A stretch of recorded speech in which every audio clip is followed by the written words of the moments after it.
Hey, everybody.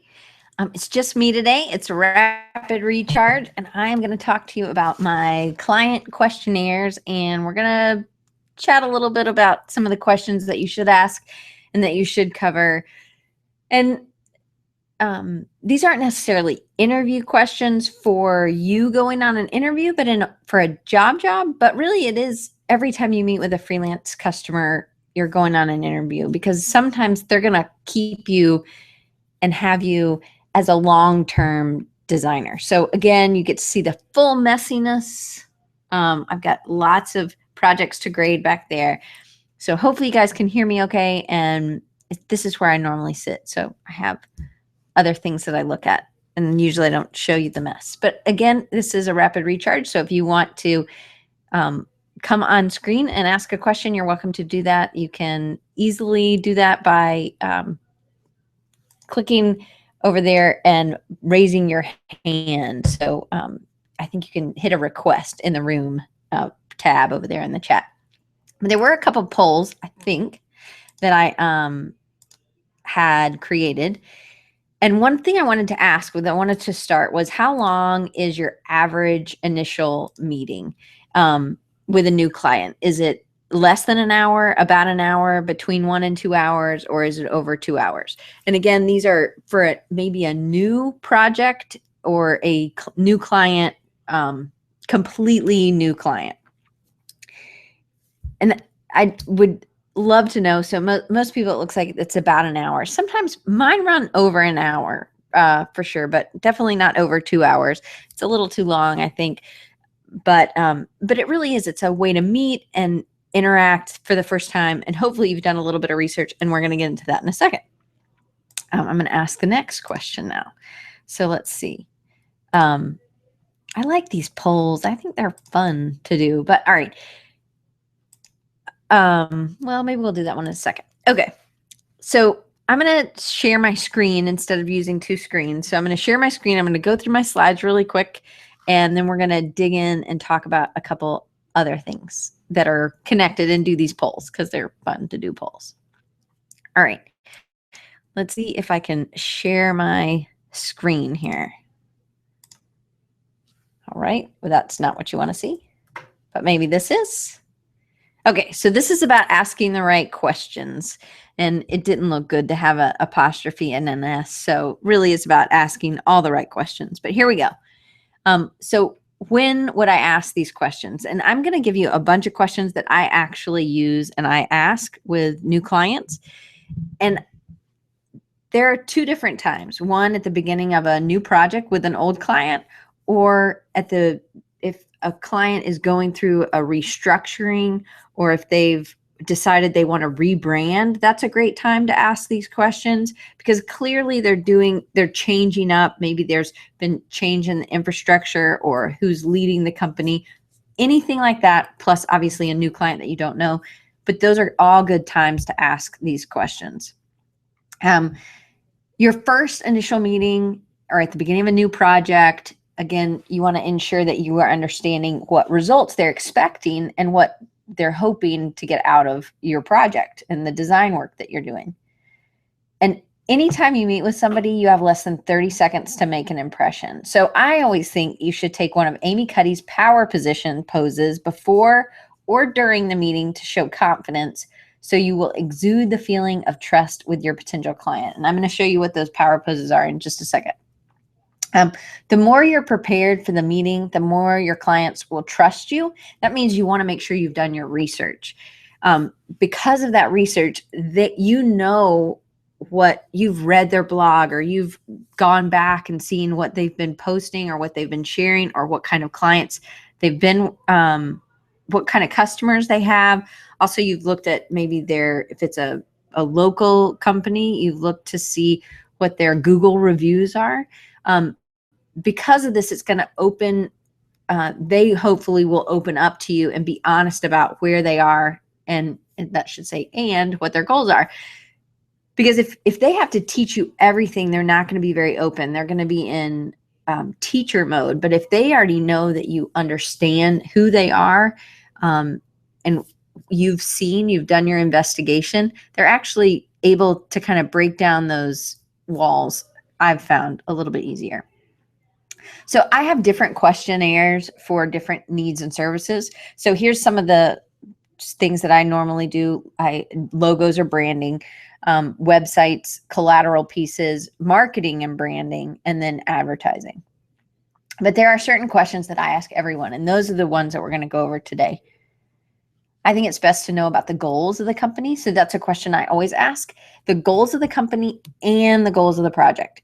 Really important that you don't just get the goals of the company, or really important that you don't just get the goals of the project, because you also want to make sure that they might have an idea of a project, but they really don't need to be doing that project if it doesn't help the goal of the company. It might be a misstep. So you want to save them money and know that they want to know you're on their team, and that's a great way to help them by helping them in that planning period. So you want to know who they are and what do they value. So people used to call this the mission statement. So I really do think it's important that you're using correct lingo. So I talked with a client in the summer at some point, and I said, well, do you have a mission statement or a core value statement? And they were like, man, we haven't heard a mission statement in forever. Feels like we're talking super corporate. So it's really important. So I don't use that term anymore at all. I just talk about core values. And again, you just need to stay up with what business books are calling. It's pretty much the same thing to some extent. It's what drives you to do what you do. And that's your core value. That's what drives them to stay in business. And you need to know who their audience is. And their audience is not going to be everyone. It can't be everyone. And you have to be able to very clearly state why everyone is not their audience. So what's also important for their customers to know about their product or service. So this could be their unique selling point or USP. What is it that makes them stand out? Or what is it about that product that makes them stand out? Is that they have excellent customer service. So Zappos is a great company, but really they are just selling shoes. They're selling other brand shoes. They don't necessarily have their own brand, but their customer service is what makes them stand out. They have amazing customer service on the phone. The agents can actually solve a problem. They can give you a discount. They can go faster shipping, anything. So there's a lot of power within that. They don't have to go to a manager to make some of those decisions. So it's not that their product is that better, or even that their price is that much better, but their customer service is amazing and really blows you out of the water. And you want to use them because of that.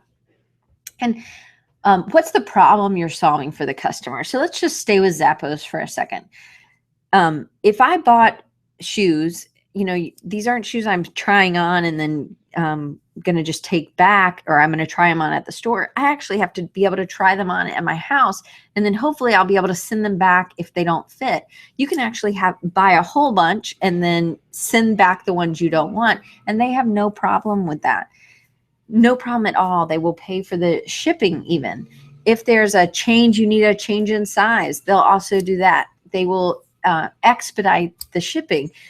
That's the problem they're solving. They're helping you get over that hurdle by buying shoes online. They're helping you get over that hurdle because you are able to send them back without having to worry about extra cost or extra expense, which maybe that's something you worry about. Something I would worry about. And it's really important. How would you, meaning I'm asking this like to my client, how would your customers describe your company? And then you also want to know what characteristics you would want them to say. So how do your current customers describe your company? And then how would you want them to describe your company? Sometimes we have customers, but they're not our ideal customers. And so it's really important that you have in your mind what your ideal customer would say about you. That's important to get from. I need that communicated to me to be able for my designs to be effective. So 5 adjectives or characteristics that you would want your customers to use to describe your brand, not just your product, not just your company, not just your leadership, but actually the whole entire brand. What 5 adjectives or characteristics would you want them to use to describe you? And then we have to get into budget. If you don't cover this, there will be probably an issue. Again, this should be covered in that initial meeting. So what is the budget for the project? And Rhonda actually emailed me in and she said something, how do you bring this up? And it's always controversial, or always feels like they have a number that they want to pay for a project. And it's either like you're taking advantage of them or they're going to take advantage of you. So I always like to have an idea of what they're going to be wanting. And then I can't give them a budget right then, but I do know how much I would have to pay somebody else that was working for me to work on this. And I kind of have an idea of how long something like this might take. So you have to come to the ball game with all your gear ready. So you need to know how many people you would have to hire and how much you would have to pay them. So that's how much it costs.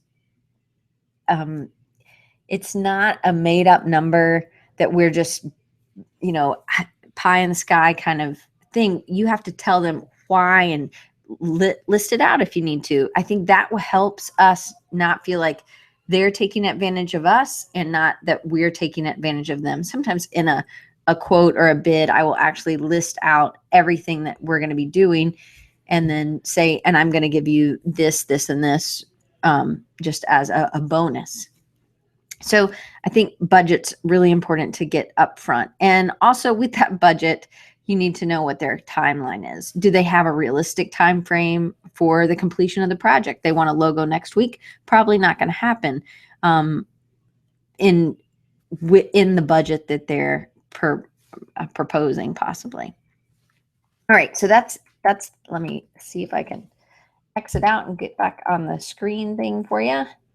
Whoop. Maybe? Okay. And Abby says, burn the mission statement. So yes, I definitely use core values, and that's definitely more of the lingo related to what is in business now. And I think it's important that you use the correct terminology. Going back to budget and what Rhonda was saying, I really think it's important to know how much things cost you. So instead of saying, I know this is going to take me this long. Well, your time is money. And this is how much, if you couldn't do it, you would have to pay someone. And I'm paying someone blank. Even though if you're going to do it, you're still paying yourself.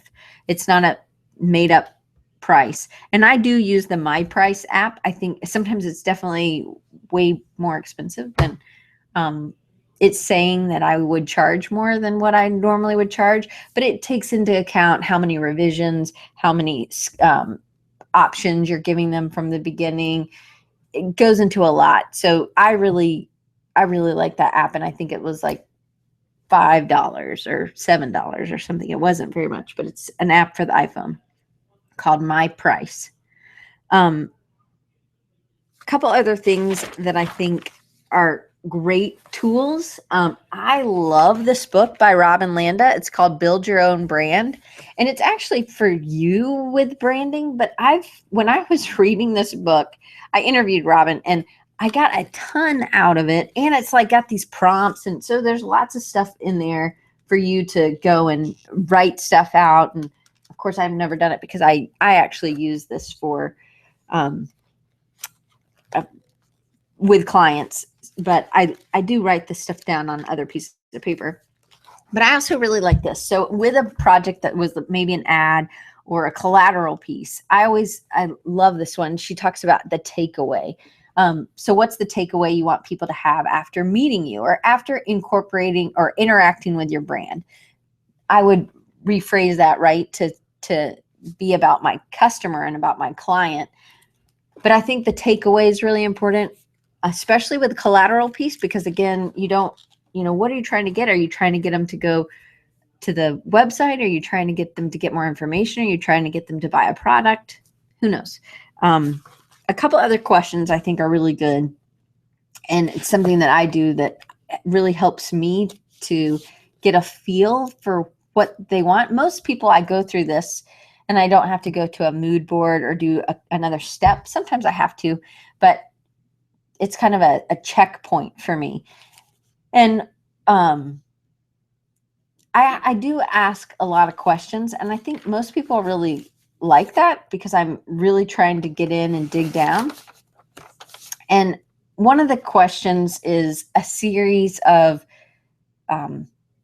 things that they're supposed to circle or tell me which one describes their company. So I always start out, I'm going to list 2 words, and I want you to tell me which of these 2 words best talks about your company, not you personally, but your company.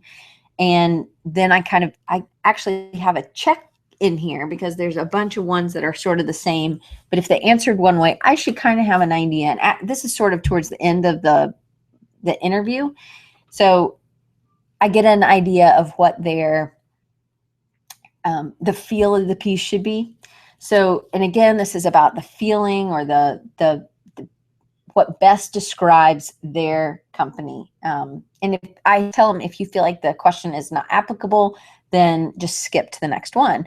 Or sometimes this is where they tell me more about their company because they're having to analyze which one they are. So the first one is conservative or liberal. And that's pretty easy, usually for most people. Flexible or steadfast. And a lot of times people are like, well, we are flexible, but we really want to be true to what we're saying. Okay, well, sometimes you have to decide one or the other if you're going to bend and break for everybody, or if it's, hey, this is the sale ends this day. We're not going to keep bending our prices or something. Aggressive or laid back. Again, a lot of these help me decide what typeface to use, colors. Are they technical or natural? Are they growing or established? And then this is where the checkpoints come in. The next one is formal or playful. If they've said conservative, if they've said aggressive, if they've said natural, I probably think they're probably going to say formal, more than likely, just because of that conservative. They may be playful still, but I'm going to ask them to, if I think there's a disconnect in what I was thinking they would say, I probably am going to ask them to clarify. And by them clarifying, I'm just taking notes and just seeing what they're saying and giving, I might ask them for a example, a client example or something like this. Oh, yeah. So Megan says she saw this awesome Kickstarter project a while back and ordered these brand decks. But it's in the same vein. Cards have 2 different adjectives on either side of the card. Yeah, I think I have that. Yeah, brand, I have it. I got it too. I thought it was awesome. And it is really cool. And it is, you play it out, and it is. So it is 2 different sides. It's a lot to go through for a client though. So I think it, because it's like a big thing. So I thought it was awesome. Also, thank you, Megan. So let me keep going. So formal or playful, traditional or contemporary, organic or geometric. Now, if they've said natural and then they say geometric, I'm like, oh, really? Tell me a little bit more about that. And hey, Meredith. Progressive or old-fashioned, soft or hard. And sometimes I skip some of these last ones because I kind of have an idea. Free-flowing or structured, solid or dynamic. And I don't even know if those are really opposites, to be honest. Natural or mechanized, warm or cool. And then a lot of times they'll say, oh, well, it's for everybody. And I'm like, oh, so it's like a tax form? And they were like, no. And I'm like, well, that's for everybody. A tax form is for everybody. That's not really well designed. I mean, I guess it is sort of because it's useful, but it's not how I want to look. So, and I also, and I don't hate Walmart, but I usually say Walmart is for everybody, and it doesn't really have it doesn't have the same feeling as Target. So do you have Target customers or do you want to have Walmart customers? And no issues about either one of those places. I love both of those places. Here we go. And then I also ask them why now, especially if they're changing identities or they're changing the direction. Maybe they've had interaction with another designer and now they're changing. I always like to know what was their experience with another designer, and what did they like or did they not like? Because I've had clients who've said, you know what? Yeah, we had an interaction with this other guy and he just wouldn't call us back or he wouldn't return our emails. And it's like, oh, well, how would you want me to communicate with you? What is your best way? How should I reach you? And what's your preferred method? And, it depends on people's ages, but a lot of times people will be like, oh, I want you to call me. Okay, well, it's good to know. Like, that seems like a question you should ask everybody. You shouldn't just assume that they want to be contacted the way you want to be contacted. And then you should also tell them your preferred method, the way that's the quickest way to get in touch with you. Because I teach, usually calling is not the best way. If you text me, I can get back to you fairly quickly. I can at least read it if it says emergency. But a lot of times clients will just call, and so then I won't get back to them till that evening because I've been in class all day. The previous experience with other designers, I do think is important. You can also ask them about timeline. And if they say, oh, well, the other designer was a lot cheaper, which I've had happen, you should be able to say, well, maybe this just isn't the right fit. And I have always found that if I say that people can value me a little bit more because I'm coming with experience. And what I tell my students is I said, hey, they say, well, I don't feel like I can charge that much. And some people who don't have a lot of experience feel like they can't charge as much. But you've bought books, you've paid for classes, you've spent time learning that other people haven't done. This client hasn't had time to learn, but they have to learn what they do, the widget that they make or whatever it is that they make or they provide. It's very similar. So what you need to do is you need to definitely have value. So I'm going to show you those power, and I'm hopefully not really going to stand up. Not my place is a mess, but you can just stand with your hands on your hips. That is a power pose. Even just anything that holds your body up and open is going to be better. Of course, a standard Amy Cuddy power pose is you in the bathroom like this, which would be weird in a meeting. You wouldn't want to do that. And she says to hold it for like 2 minutes, I think. But just standing with your hands on your hips or even one hip, but if definitely not this or any like this, sitting forward, probably not a good way to be. So you want to have your shoulders back, even if it feels uncomfortable. Even if you're just sitting with of course I'm always writing, but if you're sitting, listening, just make sure you're not, I meet a lot of people online, right? Because my clients aren't all in Mobile, Alabama. So I try to make sure that they see that I'm writing. So sometimes maybe not that far, but I'll do it so that they can see my pen and so that they can see that I'm taking notes. So I think that's important to do, so that see that you're valuing what they're saying. So I think that's really important as well. That's cool that you got this too, Megan. The only thing I didn't like about it was the instructions. They didn't fit in that thing, and it's like an afterthought sort of. But it is a really cool book or thing. So this one I really recommend. I do like the brand deck, which there's a link over there. And then I really like this as well. And of course, I'm such a geek that I don't like to take anything out of its book the way it should. But this also has cards. And this is a great book by Joshua C. Chen. It's the Chen Design Associates. And Margaret Hartwell, and it's Archetypes for Branding, or Archetypes in Branding. And so it goes through the type of, what are archetypes and how can they help. Oh, well, Megan, I will scan them in. If you send me your email, I'll scan them in and send them to you. But it's like, it says thank you, and then there's instructions about how to use them. So anyway, but if you send me your email and say, hey, I need those brand instructions, I will send them to you. But those are just a couple. Hopefully it helped. Let me run the rest of these polls and see what you guys think.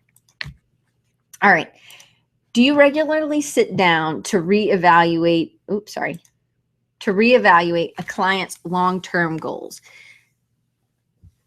So answer that one. Yes, no, or not enough. I don't sit down enough to do that. And nobody's answering. Okay. So this is something I really do. I try with my clients. I have a lot of clients that I have had for years, I've been in the business working locally for 12 years, and I've had some clients for more than that. So I think it's important that I sit down and we have kind of like a yearly overview, or especially when we're doing a new project, that I ask them, about if their long-term goals have changed and what are their goals for this year, so that I can help keep that in the back of my mind. So a lot of you have said no, and some of you have said I don't do it enough. So maybe it's just a time that you, sometimes I'll try to have like a birthday, like, hey, this is when we met, this is when we started working, and I take them to lunch and we kind of sit down and go over goals. Or if we can't have lunch because they are in another part, I'll say, hey, do you want to do a Skype lunch and let's talk about, or we'll just have a meeting and say, I want to go through what some of their goals are. Sometimes at the end of a project, it's really important as well to do some of those things. So I don't know if you can see the results, but nobody said yes. And most people said not enough. So 63% said not enough, and 38 people said no. 38%, not 38 people. All right. So here is the next one. I think these are fun. Maybe you guys don't. Who knows? Oh, this one I really like.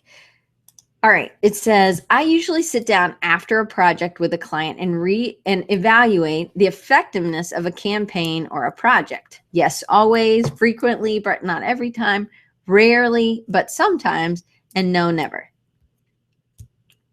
So this is something I am trying to do better, because I think case studies are really popular right now. And I think people having them on their website is good. It helps other clients to see how effective you were.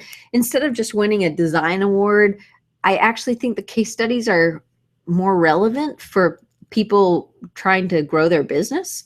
So it looks like 100% of you guys say rarely, but sometimes. And I think that'll help us be better designers. It'll help us to figure out what we're not doing or what we could do better. All right. I have like 6 of these. Sorry. I think they're fun, clearly. All right. 2 more. I can't add, obviously. All right. I'm going to see what this one is. I ask my clients what the core values of their company are. Do you guys do that? It is something I do. If you haven't ever watched the Simon Sinek or read his book, Start With Why, it's a great TED Talk. It's pretty short. It talks about the why that goes into it. All of you said yes, so that's awesome. It says 100% of you. All right, last one. And I really try to keep these rapid recharges quick. So, and this is the last one. And then I'll let y'all go. I asked my client to describe the feeling they want the piece to communicate. Yes or no, we don't talk about feelings. Most of you are saying yes. So Johnny says the agency does that, not me. I actually think if you aren't getting that information about the effectiveness of you as a designer, even if the agency does that, you need to know how effective it was. The TED Talk is, I'm going to type it in. Whoops, Simon Sinek, and it's like Start With Why, but that's the name of the book. But I agree. Johnny says, I feel that companies give me their generic mission statement and think that is their core values. So sometimes you have to break it up. And I think that actually the archetypes thing really works. So how the archetypes work is there's a whole bunch of little cards in the back. And so there's like a picture on the front, and then on the back is like text. So like this one says sage. And I don't know if you've ever read any of, I'm just losing I'm losing my mind, not her mind. She has kind of a really interesting last name. Can't think of it. So the sage is wisdom, intelligence. It says your strengths and then what your challenges are. And then it's what you're motivated by, how you're motivated, what you want to do, how you respond. And Sally Hoghead, that's who it is. So she uses a lot of this stuff in her books. And she has 2 awesome books that I've read, both of them. And I can't think of the names of them, but I will put them in the show notes. Let's see. Okay. Please type the author. Yes, I'm going to type this. So it's Chin Design Associates, and I'm not capitalizing these,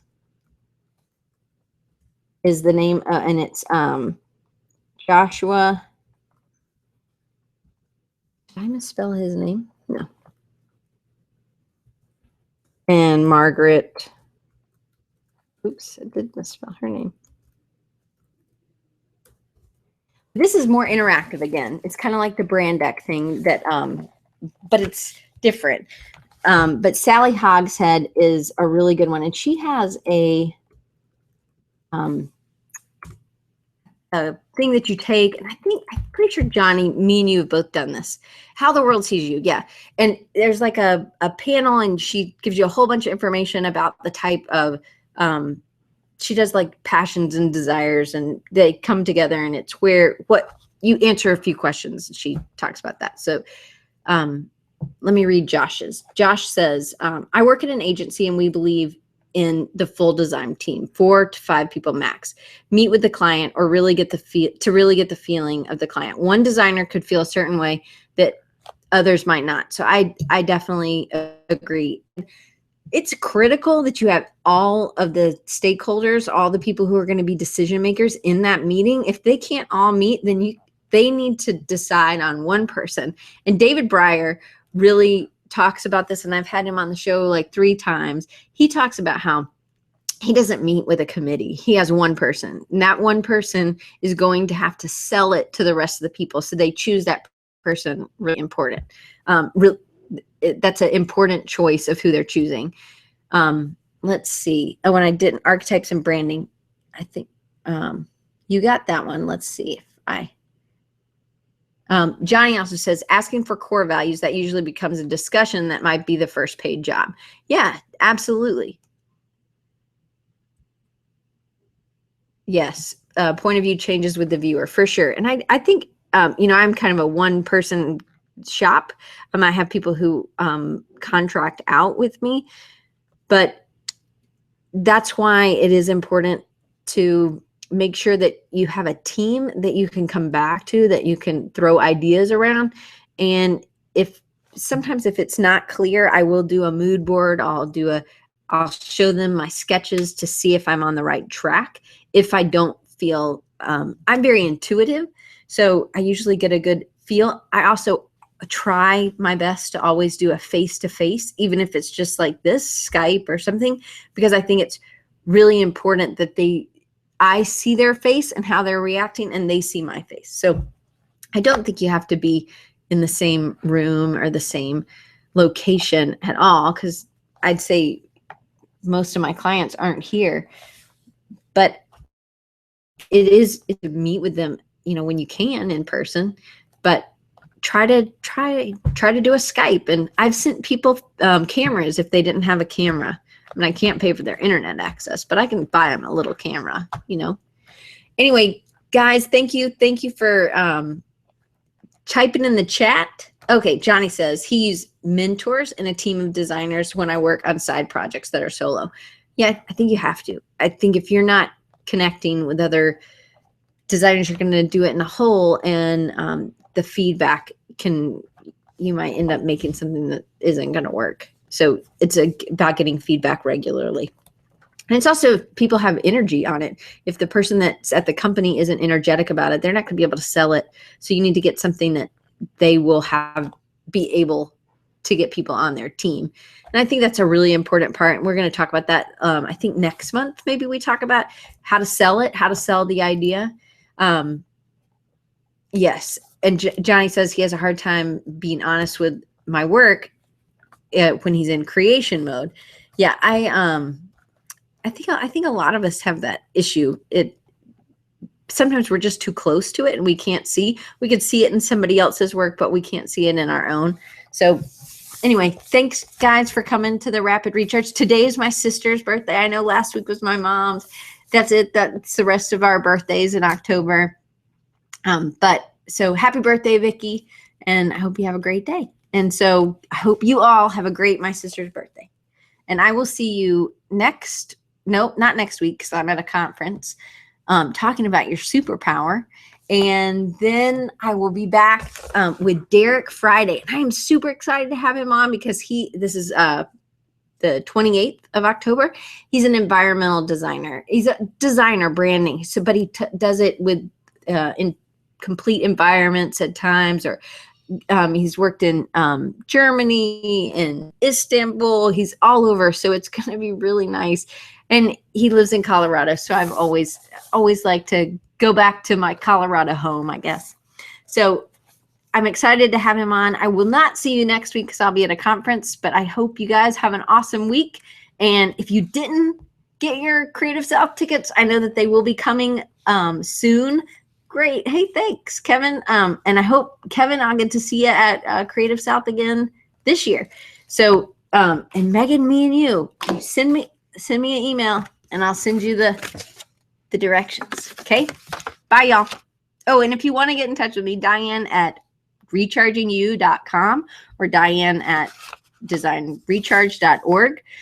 You can also connect with me on Twitter at Design Recharge or on Instagram at Design Recharge. All right. Thanks, guys. Bye.